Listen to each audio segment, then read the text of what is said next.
temática da live de hoje, né, biomecânica aplicada ao treinamento do peso corporal, eu costumo dizer que quem entende biomecânica aplica em qualquer massa que se desloca no espaço temporal. Né? Qualquer biomecânico ele vai conseguir entender a relação entre o deslocamento de uma massa em relação ao curso temporal.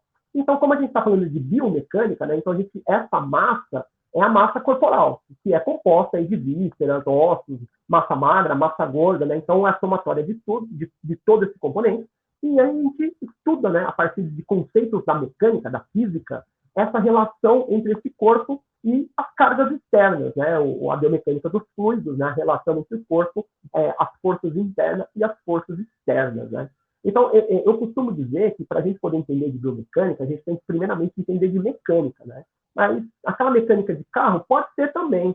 Né? Por quê? Por que eu falo que pode ser aquela mecânica de carro? Porque a mecânica de carro ela é um sistema de engrenagem, né? Que o produto final é fazer com que as rodas elas girem para que esse carro possa promover locomoção. E se uma dessas engrenagens forem danificadas, vai comprometer o funcionamento desse carro. E o corpo humano não é diferente. Né? Nós temos aí um sistema de funcionamento, que são as nossas articulações, os nossos ossos e os nossos músculos. Né? Então, nós temos um sistema de engrenagens que elas vão trabalhar de uma maneira sincronizada para desenvolver um determinado movimento.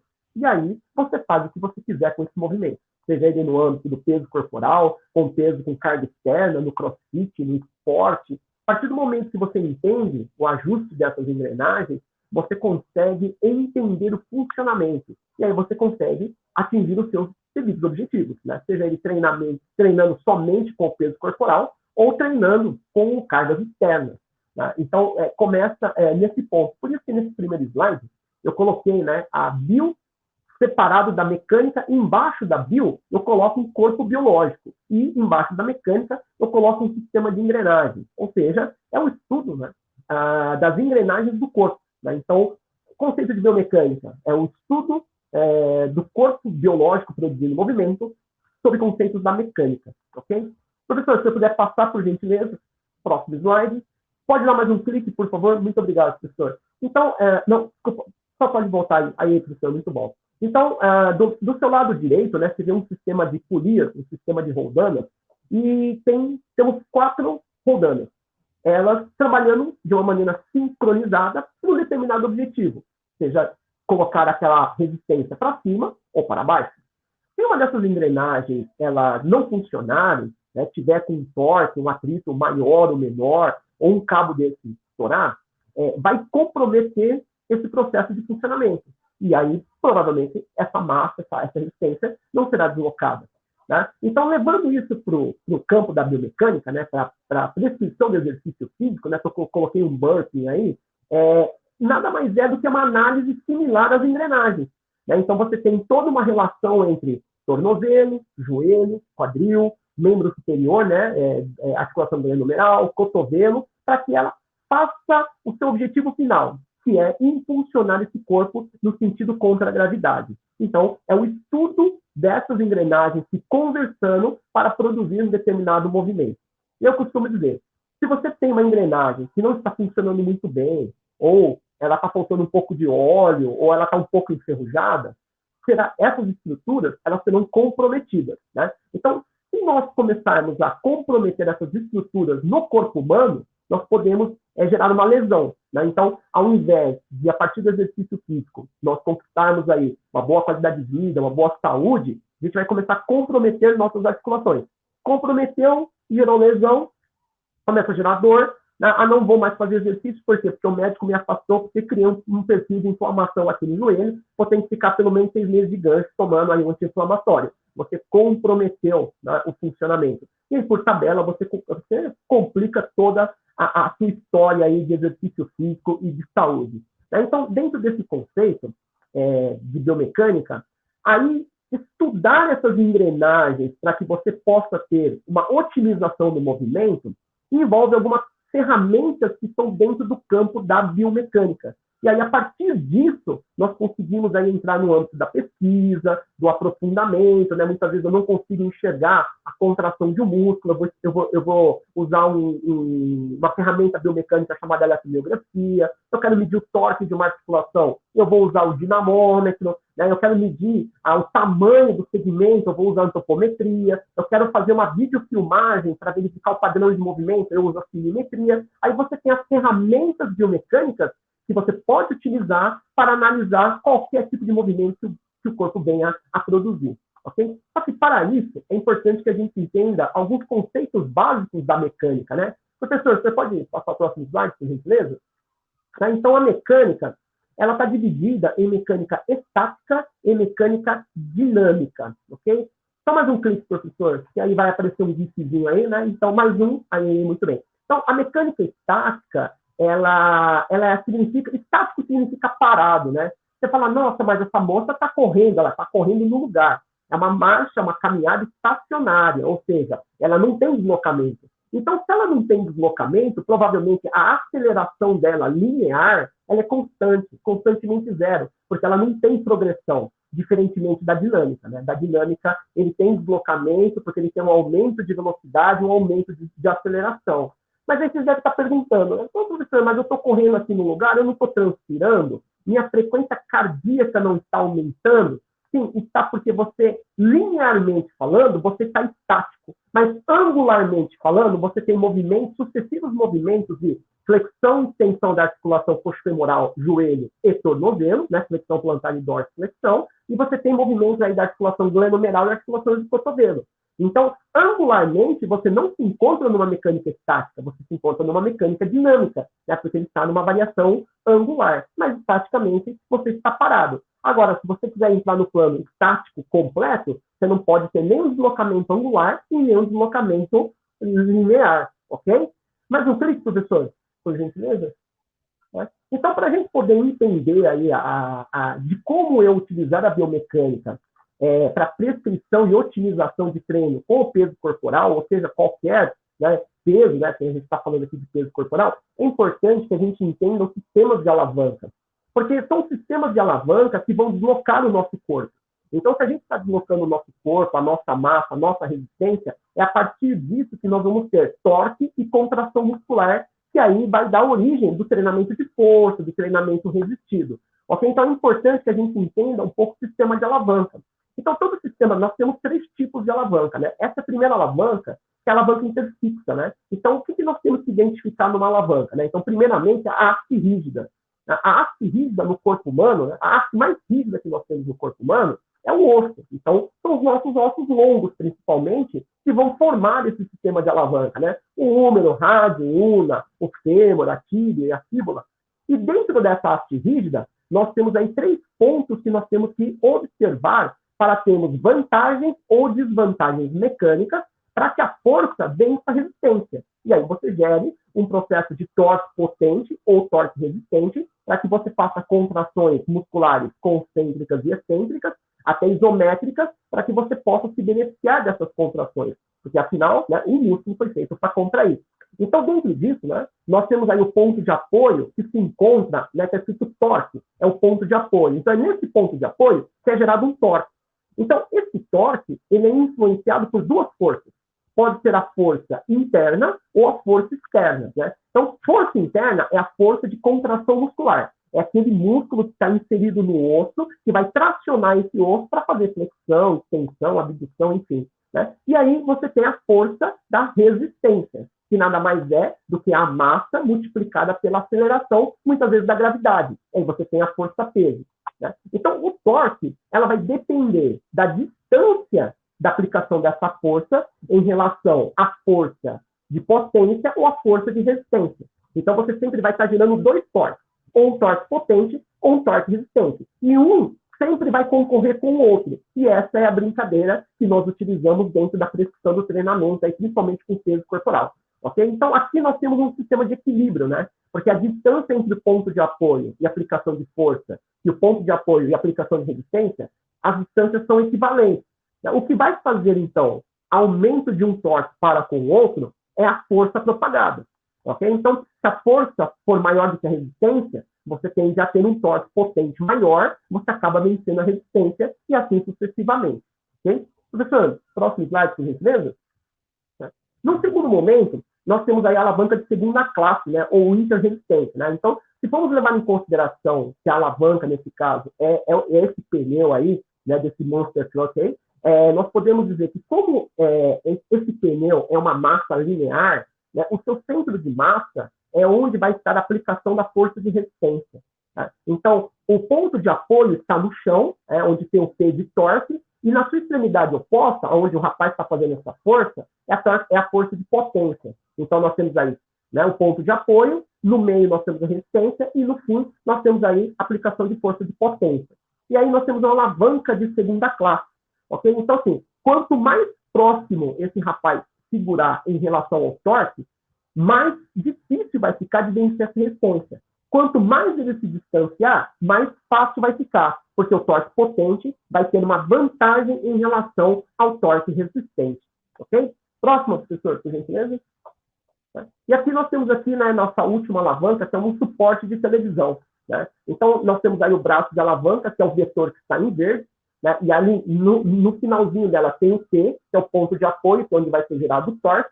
E aí nós temos a resistência ali, que está no sentido gravitacional, como é representado pela letra R, que é onde vai a TV. Né? Então, se você não tivesse o vetor F, né, essa força, se você colocasse uma TV, sei lá, de 48 polegadas, talvez esse torque ele não aguentaria, porque o torque resistente ia ficar muito maior do que o torque potente, e a TV ia acabar caindo. Então, para que isso não aconteça, coloca-se essa haste, por quê? Porque ela vai gerar um torque de potência, que vai concorrer com um torque de resistência.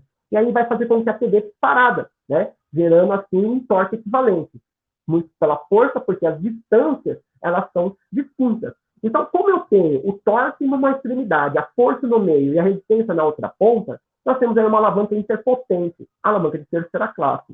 Então, com o conceito dessas três alavancas, e com essa distância entre braço de potência e braço de resistência, você consegue, né, facilitar ou dificultar os exercícios que são prescritos por peso corporal. Né? Então, muitas vezes, né, você fala, eu estou treinando só com peso corporal porque eu não estou podendo ir para a academia, porque tem essa pandemia, as academias estavam fechadas. Como que eu aumento e diminuo a resistência? É só você variar o braço de alavanca com o braço de resistência que você consegue aumentar a intensidade do exercício ou diminuir caso a pessoa seja uma pessoa iniciante. Né? Então, a biomecânica ela serve para que a gente possa ter esse olhar sobre o exercício, para que a gente possa otimizar os exercícios com peso corporal. Okay? Professor, pode passar, por gentileza? Né? Então, dentro disso, quando a gente fala de biomecânica, é importante também que a gente fale sobre qual a importância de conhecer a biomecânica da lesão do sistema locomotor. Tá? Porque eu costumo dizer, né? Se você pode ter a melhor planilha de periodização possível, mas se o seu aluno, mecanicamente, o gesto motor dele estiver equivocado, estiver errado, provavelmente isso vai te custar muito caro, porque isso vai te dar uma lesão, vai gerar uma dor, e você não vai conseguir produzir o movimento. Agora, se você fizer o movimento correto, coerente, de acordo com o seu padrão de movimento, você pode fazer isso para o resto da vida, que provavelmente não irá comprometer suas estruturas ósseas, articulares e musculares. Né? Então, o que a gente precisa entender sobre a biomecânica da lesão do sistema locomotor? Né? Então, o que eu preciso fazer para não me machucar? Então, sobrecarga excessiva, né? Pegar peso mais do que meu corpo pode aguentar. Né? Esse é um primeiro fator. Segundo, velocidade de execução de movimento. Né? Você tem que ter uma cadência de exercício, um tempo X para ida e um tempo X para volta. Então, um tempo X para torque potente e um torque X para torque resistente. Né? Velocidade, amplitude de movimento exagerada. Né? Muitas vezes você acha que quanto maior a amplitude de movimento, melhor é o movimento, mas nós temos que tomar muito cuidado com as insuficiências, né? Principalmente as insuficiências passivas, pelo paradoxo de Lomas, porque isso pode comprometer, porque pode ser que, se você coloca, né, vou dar um exemplo aqui, você vai fazer um crucifixo, se você tem uma carga muito pesada e você afasta demais esse braço, pode ser que o torque potente não consiga vencer o resistente. Numa dessas, você pode ter uma lesão ou de ligamento, ou de tendão, ou de músculo, ou articulação. E o último é o erro de padrão de movimento. Fazer o movimento errado. Né? Então, a correção, a mecânica do movimento para cada indivíduo é preponderante para que você tenha uma boa prescrição de exercício. Então, dentro disso, né, pensando sempre em segurança, em prescrição de exercício e eficiência, é importante que a gente entenda a biomecânica do sistema locomotor para que a gente possa ter uma boa prevenção de lesão e aí a gente também trabalhar na reabilitação de lesão e podemos atender pacientes, clientes, alunos, atletas, idosos e assim sucessivamente. Tá? Próximo, professor. Então, eu coloquei aqui o slide, né, só para a gente poder entender um pouquinho o sistema de alavanca. E eu tenho o side bright, que é a sua figura no canto superior esquerdo, né, ela está lateralmente, então ela tem uma alavanca, que é o peso, né, de todo o corpo dela, ela tem um apoio na articulação do cotovelo e outro apoio está lá nos pés. Né? Então, para que você faça esse exercício, você tem que ter uma boa estabilização dos músculos do core, principalmente na região central, porque senão você não consegue ficar nessa posição. Né? Porque, nesse caso, a gravidade, a sua resistência, ela está agindo sobre a cicatriz umbilical. Né? E aí você tem uma distribuição da cicatriz umbilical para a perna e da cicatriz umbilical para a cabeça. E aí você tem um sistema de balança, né? É como se fosse uma gangorra. Então, ele tem que estar equilibrado para que você não tenha que compensar na força de um lado ou do outro lado. Né? E não é todo mundo que consegue fazer, porque precisa de uma mega força de core para poder ficar nessa posição. Okay? Na figura de baixo, eu coloco um Superman, né? E aí você percebe a mesma coisa. Né? Então, o eixo ele está no meio, né? Então ele está próximo à cicatriz umbilical e ela levanta os membros superiores e os membros inferiores. Então, novamente, você gera uma balança, né? Uma alavanca aí de primeira classe. E aí, se a distribuição for uniforme, você consegue manter a isometria. Agora, se você tiver um desnível, essa balança vai pender de um lado e pender do outro. E para que você mantenha esse equilíbrio, você tem que compensar pelo torque potente, ou seja, pela contração muscular. Então, você tem que gerar forças ali na cadeia posterior para poder manter esse equilíbrio e fazer aí uma contração isométrica no exercício. Tá bom? Próxima, professor, por gentileza. Né? E aí, dentro disso, eu coloquei aqui, né, rapidamente, né, a diferença entre CCF e CCA, né? Fazendo em cadeia cinética fechada e fazendo em cadeia cinética aberta. É uma grande sacada para as pessoas que prescrevem treino com o peso corporal, principalmente trabalhar em cadeia cinética fechada, porque aí a resistência tende a aumentar, o esforço tende a aumentar, né? E aí tem algumas relações de custo-benefício entre treinar em cadeia cinética fechada e cadeia cinética aberta. E aí eu vou apresentar aqui na frente, né, quais são as vantagens, bem breve, da cadeia cinética fechada e da cadeia cinética aberta. Ok? Professor, um clique, por favor.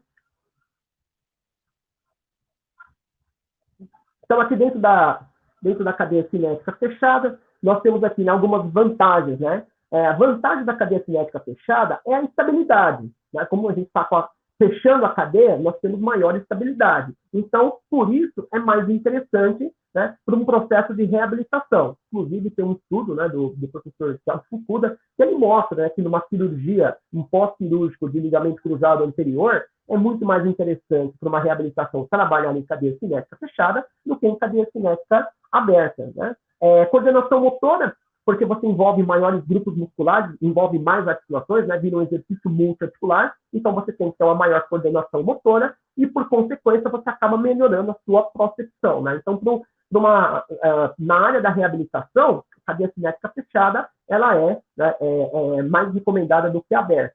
E aí, a tabela coloca como desvantagens, mas eu não sei dizer se isso é uma desvantagem. Né? Então, colocando dentro disso, a desvantagem é que você trabalha vários grupamentos musculares simultaneamente e várias articulações, ok? Mais uma, professor, por favor. Né? Agora, a vantagem da cadeia cinética aberta é que você consegue isolar agrupamento muscular. Né? Por exemplo, se você deseja trabalhar somente femoral, a cadeia cinética,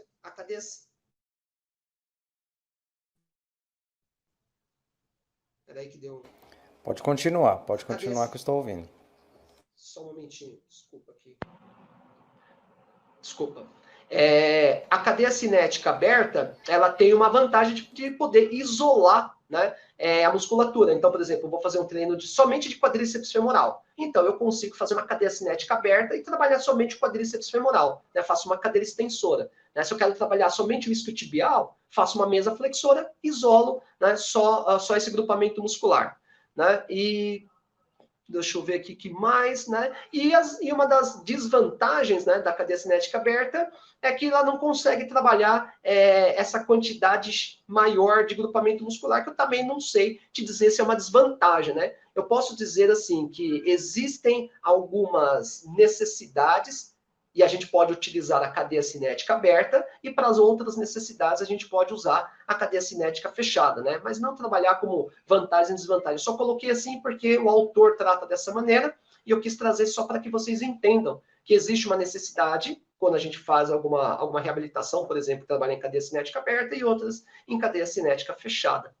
Bom, pessoal, então, se você gostou aí do conteúdo, tenho aqui um convite especial para você, né? Nesse final de semana, no sábado em específico, estarei no primeiro meeting de treinamento físico.